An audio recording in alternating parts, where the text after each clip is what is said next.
سورۃ الفاتحہ کی 6ٹھی آیت سے متعلق ہماری گفتگو جاری ہے۔ ہم جب دعا کرتے ہیں کہتے ہیں کہ ہمیں ان لوگوں کے راستے پر چلا جن پر تیرا انعام ہوا، تو ہم ذکر کر رہے تھے کہ وہ کون سے خوش نصیب اور سعادت مند لوگ ہیں جن پر اللہ کا انعام ہوا ہے۔ تو اس سلسلے میں 2 طبقوں کا یا 2 گروہوں کا ذکر کیا گیا، ایک تو تمام انبیاء ہیں اور دوسرا صدیقین ہے، اور دونوں کے بارے میں مختصر سی گفتگو ہم نے رکھی کہ انبیاء کون ہیں، رسول کون ہے، اور اسی طرح صدیقین کون ہے۔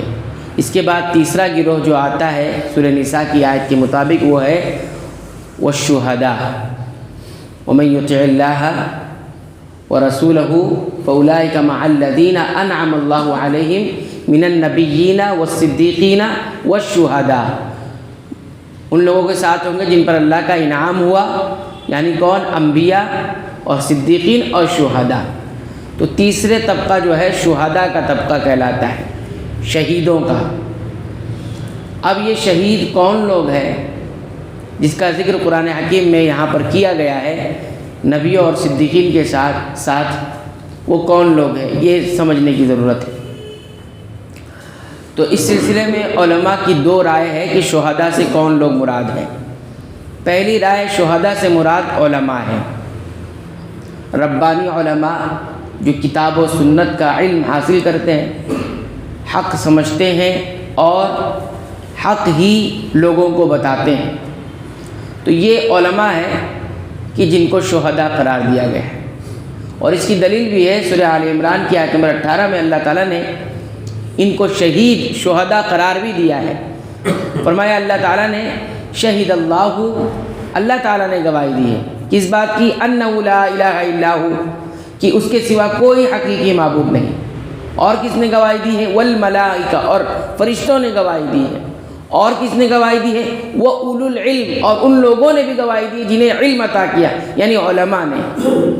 تو اللہ تعالیٰ نے اپنی گواہی کے ساتھ، فرشتوں کی گواہی کے ساتھ جو وحدانیت کی گواہی دی ہے توحید الوہیت کی، اور اسی طرح فرشتوں کی گواہی کے ساتھ علماء کا تذکرہ کیا ہے کہ وہ لوگ بھی گواہی دیتے ہیں جنہیں علم عطا کیا گیا، یعنی علماء۔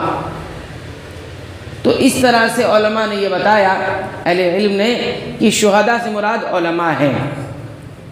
وہ طبقہ جن پر انعام ہوا وہ کون ہے؟ علماء ہیں۔ اور ان کو شہید اور شہداء کیوں کہا جاتا ہے یہ بھی غور کرنے کی ضرورت ہے۔ تو اس کی 2 وجہوں سے انہیں علماء کو شہداء کہا گیا ہے۔ تو پہلے وہ سمجھنے کی 2 رائے ہے۔ پہلی رائے کیا ہے؟ شہداء سے مراد جن پر انعام ہوا وہ علماء ہیں، اور دوسری رائے وہی شہید ہے جن کو ہم سمجھتے ہیں، کیا؟ وہ شہید ہونے والے لوگ جو جنگ میں شہید ہو جاتے ہیں اللہ کی راہ میں، اللہ کے لیے، اللہ کی کلمے کی سربلندی کے لیے جو لڑتے ہوئے شہید ہو جاتے ہیں، ان کو شہداء کہا۔ تو یہ دوسری رائے بھی، لیکن پہلی رائے کیا ہے؟ علماء مراد ہے۔ اب 2 وجہوں سے علماء کو شہداء کہا جاتا ہے۔ نمبر 1، علماء اس بات کی گواہی دیتے ہیں، بیان اور آگاہ کر دیتے ہیں کہ رسولوں نے اپنی دعوت جو انہیں دی گئی تھی، پیغامات کو پہنچا دیا۔ یہ علماء ہی کون بتایا آپ کو کہ رسولوں نے اپنی تعلیمات پہنچا دی ہے؟ ظاہر سی بات ہے، یہ انبیاء کے بعد کس نے اس کام کو سر انجام دیا پہنچانے کا؟ وہ وہی لوگ تھے جنہوں نے انبیاء کا علم حاصل کیا۔ انبیاء نے جو علم انہیں ملا گیا تھا، اللہ کا پیغام، وہ ان سے حاصل کیا اور امت تک پہنچایا۔ تو یہ اس بات کی گواہی دیتے ہیں کہ انبیاء نے اپنے سارے پیغامات جو اللہ نے انہیں عطا کیے تھے وہ پہنچا دیا۔ اس بات کی گواہی دینے والے اصل میں علماء ہوتے ہیں، اس وجہ سے علماء کو شہداء کہا گیا۔ دوسری وجہ یہ کہ امت تک یہ بات پہنچ چکی ہے کہ دعوت ان تک حق کی دعوت پہنچ چکی ہے۔ یہ بات کی گواہی بھی کون دیتا ہے؟ امت کے خلاف کون گواہی دے گا؟ علماء ہی گواہی دیں گے۔ علماء ہی اس بات کی امت کے خلاف یا امت کے حق میں گواہی دیں گے کہ ان تک دعوت حق پہنچ چکی ہے، اور یہ علماء ہی انجام دے دیں۔ تو ان 2 وجہوں کی وجہ سے علماء کو شہداء کہا گیا ہے۔ تو تیسرا طبقہ کہ جن پر انعام اور اکرام ہوا ہے، جس کا ذکر سورہ الفاتحہ کے اندر موجود ہے، وہ طبقہ ہے جن کو علماء کہا جاتا ہے۔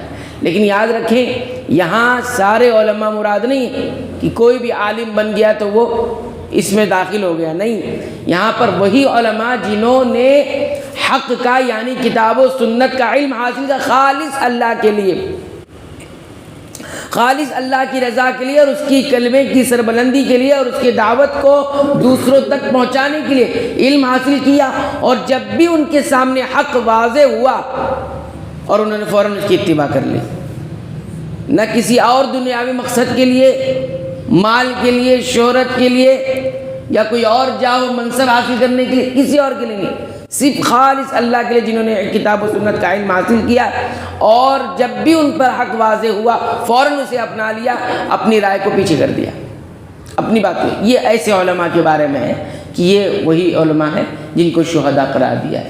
تو تیسرا طبقہ ہمارے سامنے کس کا ہے؟ علماء کا ہے، جن پر انعام و اکرام ہوا۔